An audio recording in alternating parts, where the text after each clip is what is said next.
yo a veces cuando voy a empresas me quedo sorprendido de que ellos estando allí tanto tiempo no sean capaces de ver que la plantilla está con estrés o que la plantilla está baja de motivación. Dice, pero ¿cómo no lo puedes ver si estando yo 1 o 2 días ya me he dado cuenta, ¿no?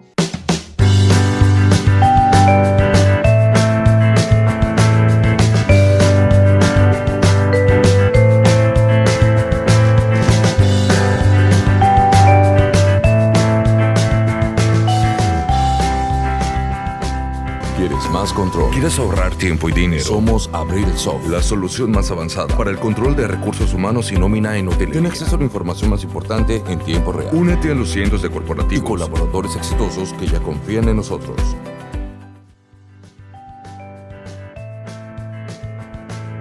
Hoy en Listening Leaders quiero llevarles a la ciudad de Madrid, quiero llevarles a hablar con Manolo Coloma, lo podrán conocer como Manuel Coloma. Él es entrenador y psicólogo y se ha pasado media vida, por no decir la vida entera, entrenando equipos de básquet y luego siendo seleccionador seleccionador nacional femenino de España de baloncesto. Y ahora últimamente pues se dedica a dar conferencias, a llevar todo ese aprendizaje a las personas que viven en el mundo de la empresa y que se quieren acercar al mundo del deporte y en su caso la psicología. Así que es para mí un honor tener a Manolo Coloma aquí y coincidir con él después de un montón de años en donde para mí fue como un estandarte, como alguien a seguir y por fin le tengo aquí en el podcast. Así que Manolo, bienvenido. Pues encantado y gusto de reencontrarme de nuevo contigo, ya siendo tú adulto y yo madurito. Exacto, exacto.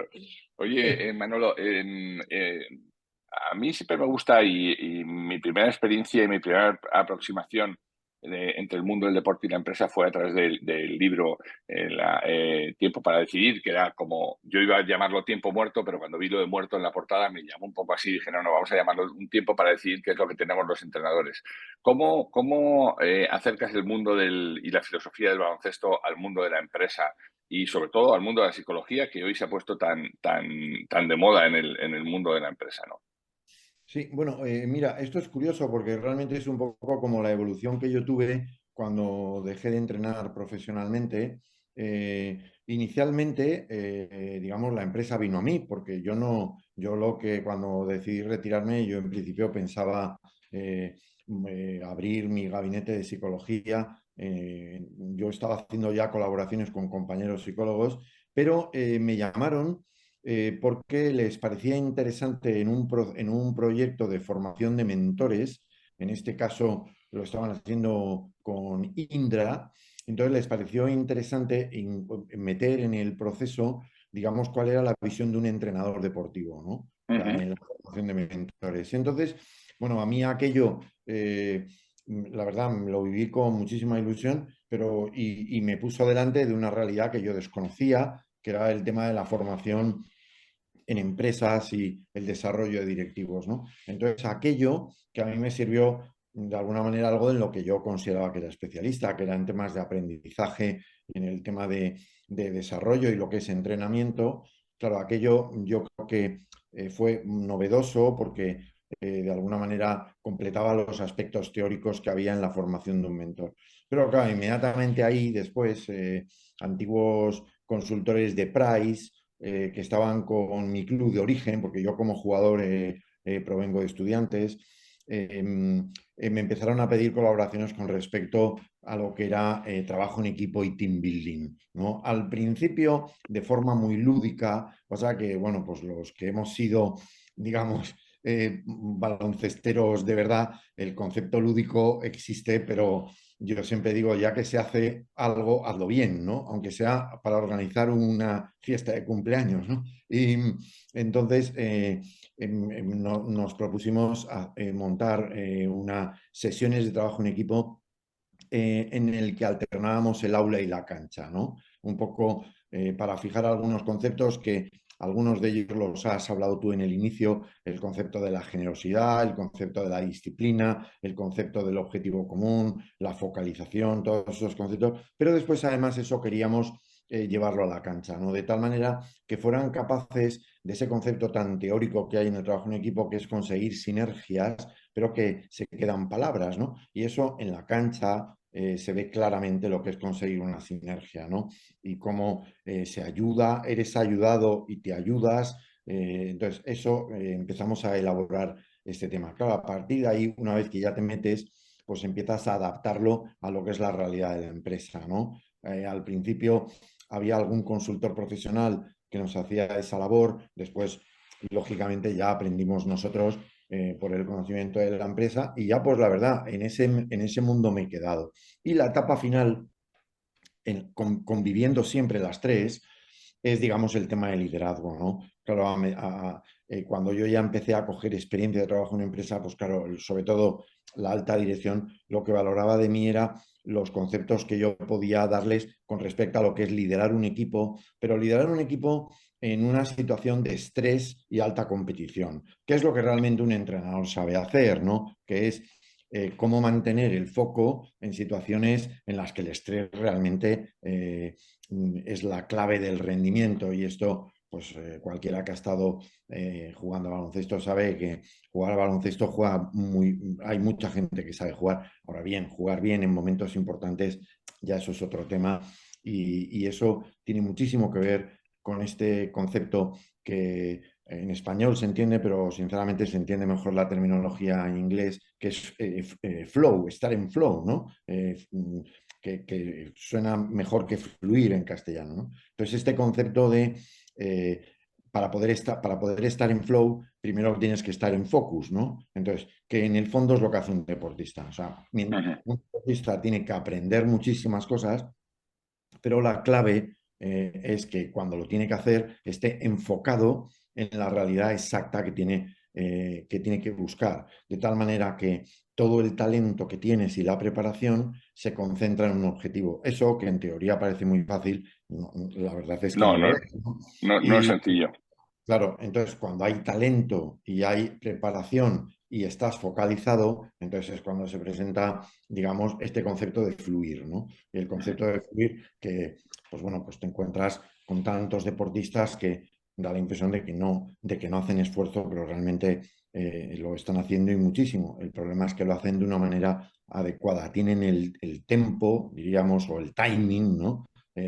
Adecuado, ¿no? Entonces, eso reconozco que tantas ideas que tienes en la cabeza, ha sido la empresa quien me ha ayudado a ordenarlas, porque, claro, en el deporte no las tienes que ordenar, porque es la propia esencia del deporte, pero claro, en la empresa lo tienes que ordenar porque tienes que explicarlo con lenguaje sencillo. Pues claro, eh, si yo hablo con terminología deportiva, pues la gente de los directivos, bueno, los directivos o los mandos intermedios de una empresa, pues no me entienden, ¿no? O sea, tienes que traducir al lenguaje lo que hay que hacer. Y la última evolución, que tal vez fue hace 6 o 7 años, en la que, como yo ya veía mi retirada cercana, después yo he decidido no jubilarme y voy a cumplir 68, pero he decidido trabajar hasta los 60 como poco, porque me encuentro muy bien y sigo haciendo deporte, ¿no?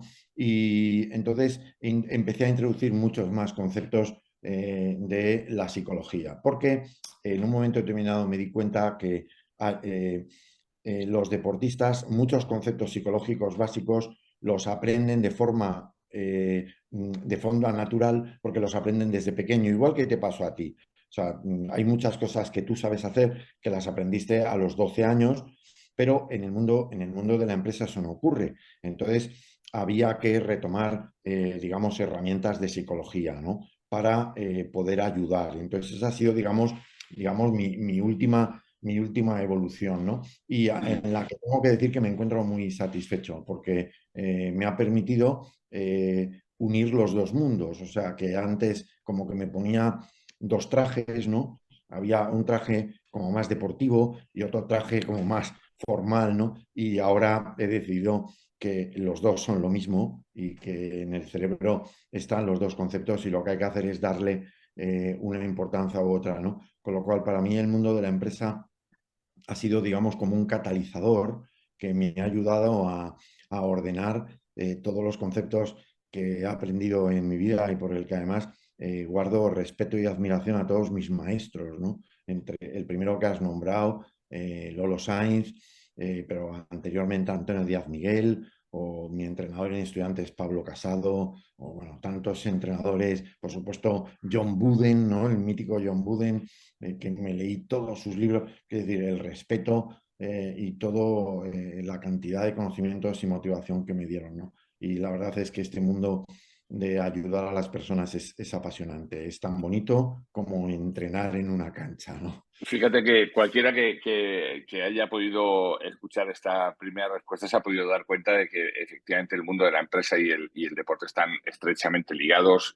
sobre todo con esta capa de conocimiento psicológico que tú tienes, en donde efectivamente aterrizas muy bien las cosas. Pero fíjate, has hablado de un concepto que yo creo que está encima de la mesa ahora. Cuando pensamos en un líder, pensamos en el entrenador. Cuando pensamos en un jefe o en un manager, pensamos en el entrenador, que es el que en el fondo está dando las instrucciones, pero no puede estar participando. Sin embargo, hay esos liderazgos no formales que se producen en la cancha, de contribuidores individuales, de compañeros que hacen las cosas y que de repente son inspiración para otros y son los que empujan al final en un partido de la verdad. No son los que se la juegan en el partido de la verdad. Tenemos el caso de Sergio Llull en la última final, ¿no? Que es alguien que dice, mira, es posible que no haya metido ni un solo punto hasta ahora, pero esta bola me la juego yo.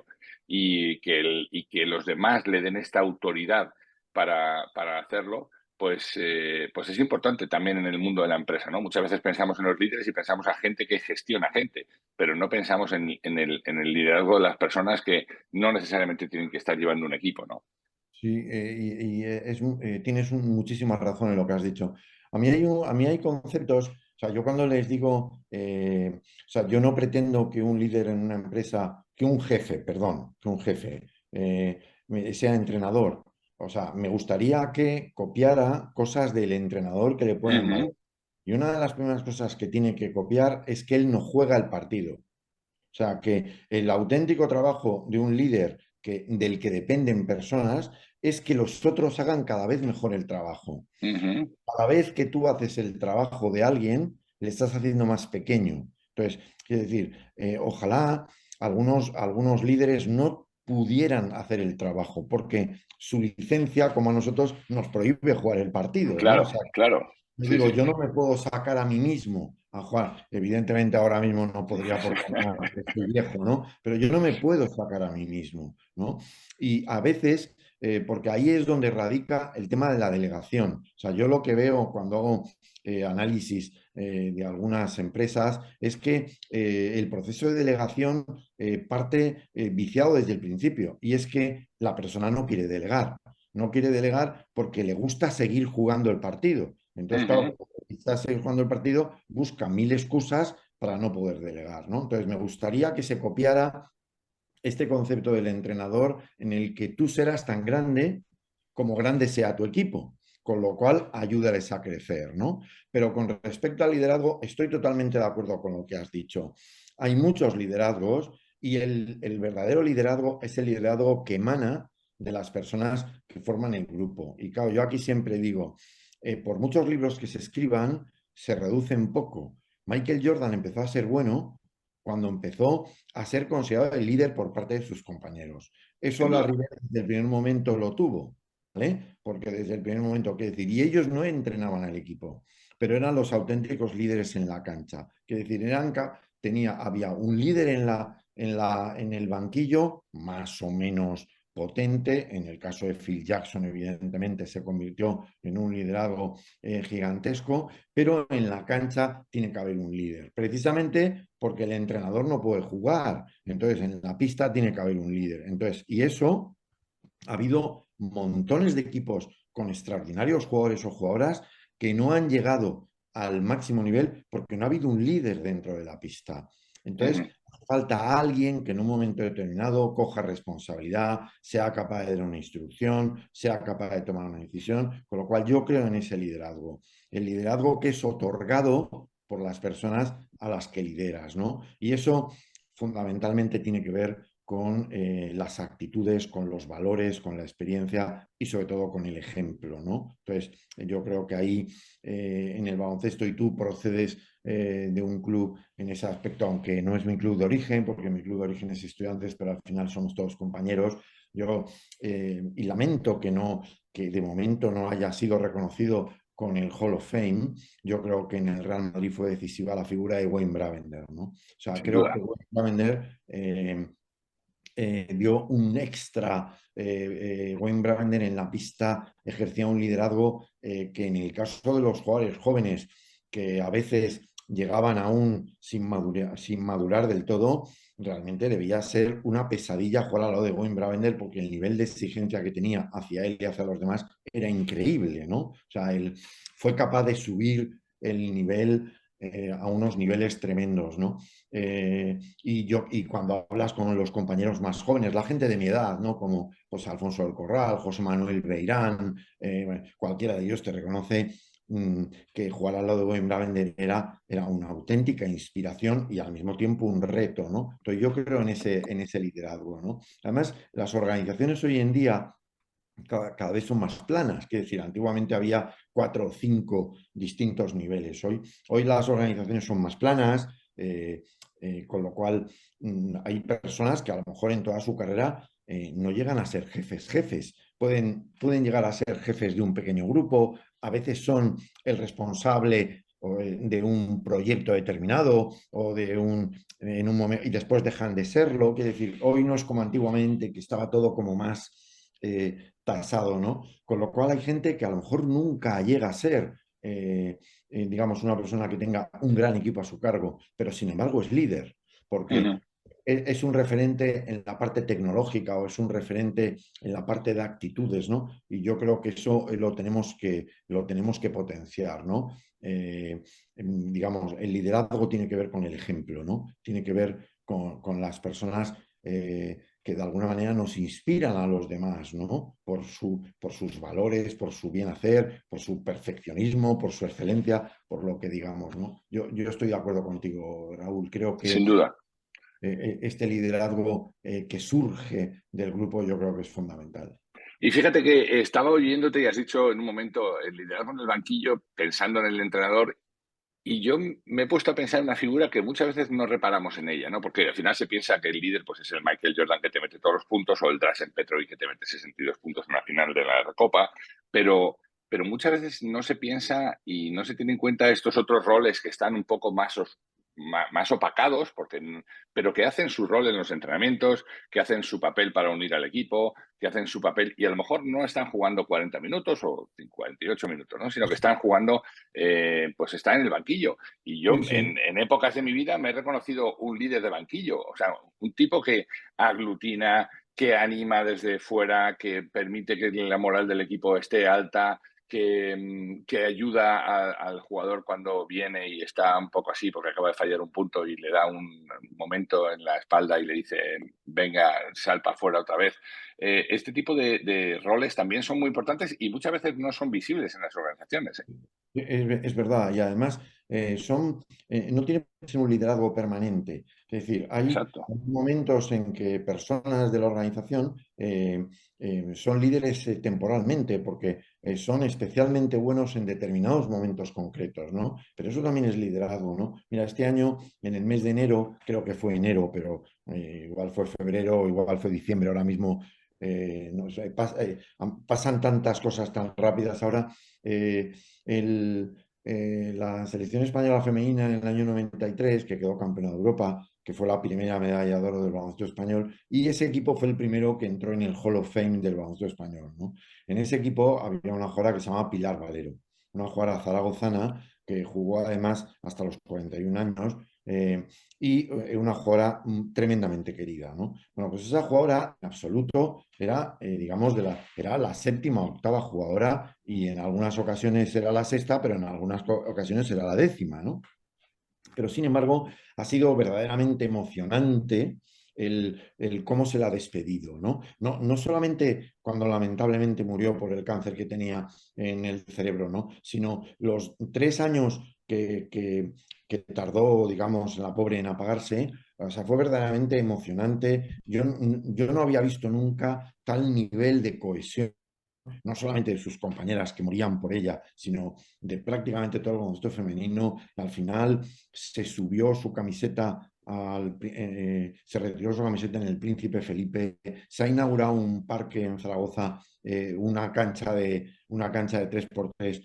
Quiere decir, es evidente que eso es liderazgo, porque en el caso de Pilar Valero, no solamente es que cuando salía a jugar era como, te diría, era como un arpón, o sea, entraba, ¡yua! O sea, era rápida, era incisiva, rompía el ritmo, era imprevisible, sino sobre todo era por la calidad de persona que era. Entonces, claro, evidentemente ese liderazgo no lo podía ejercer siempre, pero cuando le tocaba ejercerlo, siempre estaba ahí, ¿no? Es decir, nos tenemos que acostumbrar a que en una sociedad tan compleja como esta hace falta líderes que se vayan sustituyendo unos a otros, ¿no?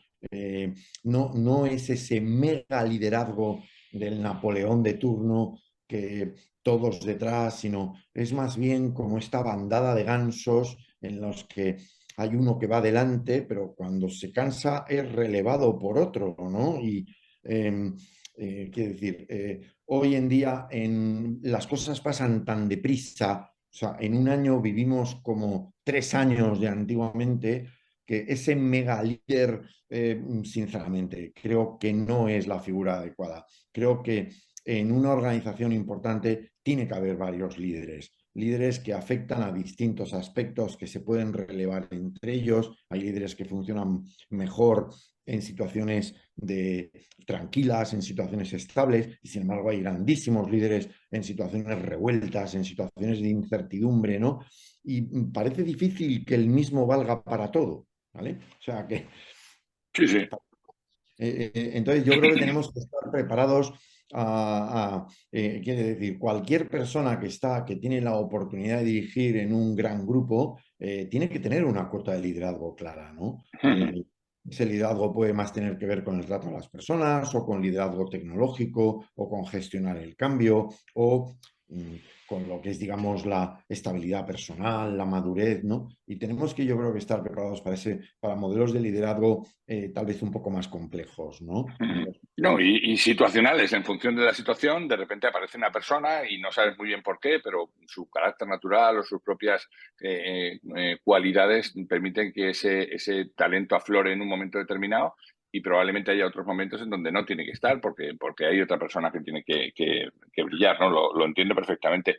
Oye, una de las cosas con las que nosotros trabajamos con los ejecutivos, y más después de la pandemia, es en este concepto de inteligencia emocional, ¿no? En el cómo entender y manejar mis emociones para poder entender y manejar las de los demás, ¿no? Y esto está estrechamente ligado al mundo de la psicología, después de los avances de Howard Gardner o del propio Daniel Goleman con la inteligencia emocional.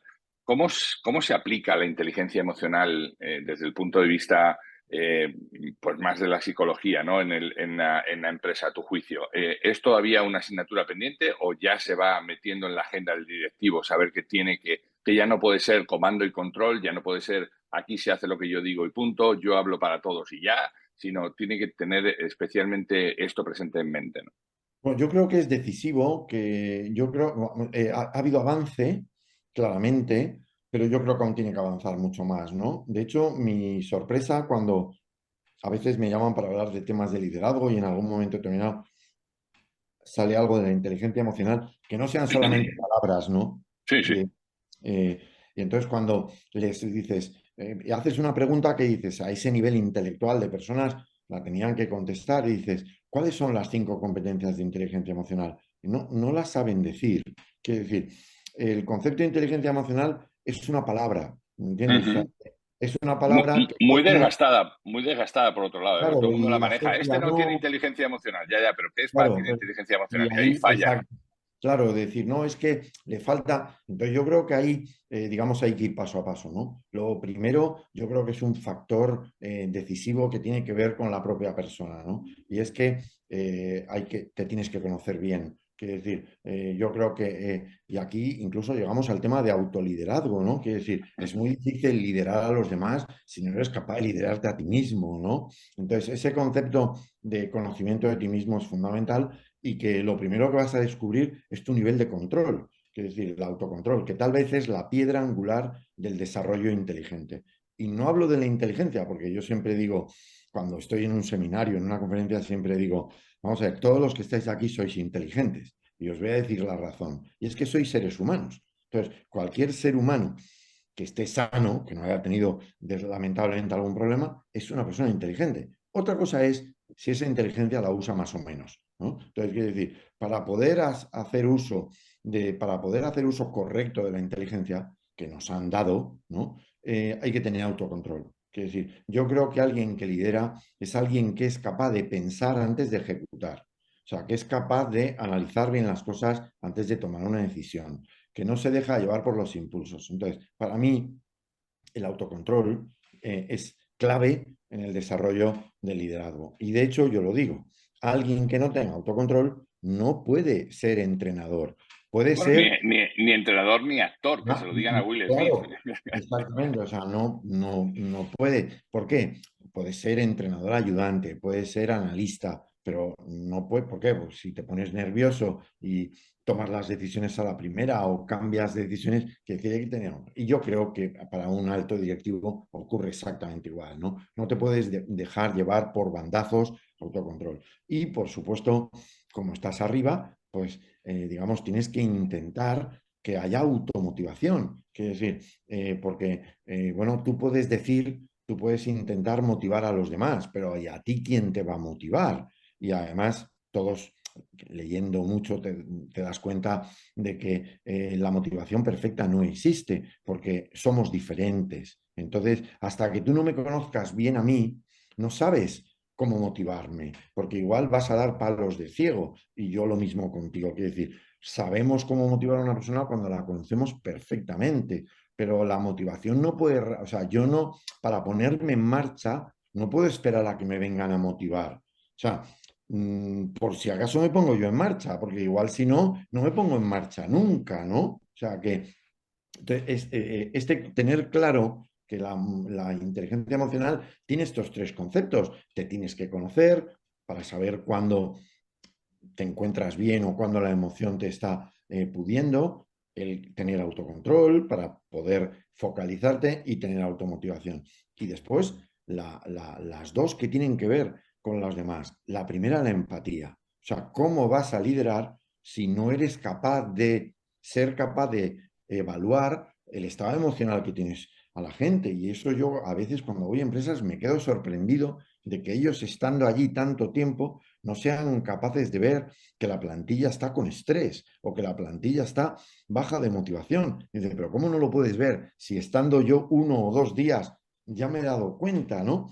Quiero decir, la Bueno, empatía. hemos desarrollado ese olfato, que tampoco es poca cosa, ese olfato de entrar a un vestuario y hablar con dos o tres personas y entender lo que está pasando sin que sea patente para mucha gente, ¿no? Claro, porque, porque eres capaz de ir más allá de lo que simplemente dicen las palabras, ¿no? Porque a la mayoría de las personas, cuando tú le preguntas qué tal, pues te dicen bien, pero eh, te das cuenta de que no es así, de que por su cara, por sus ojos, por sus movimientos y sobre todo por su cansancio durante el día, te das cuenta de que eso no es así. Entonces, la empatía yo creo que es decisiva. Y claro, pero para tener empatía, Raúl, lo primero que hay que hacer es mirar y escuchar. Y claro, eso requiere un tiempo, ¿vale? Para mí el gran problema de la inteligencia emocional es que requiere un pequeño tiempo. El Requiere tiempo tiempo y voluntad. y Y yo me voluntad, encuentro claro, con muchos líderes que dicen, es que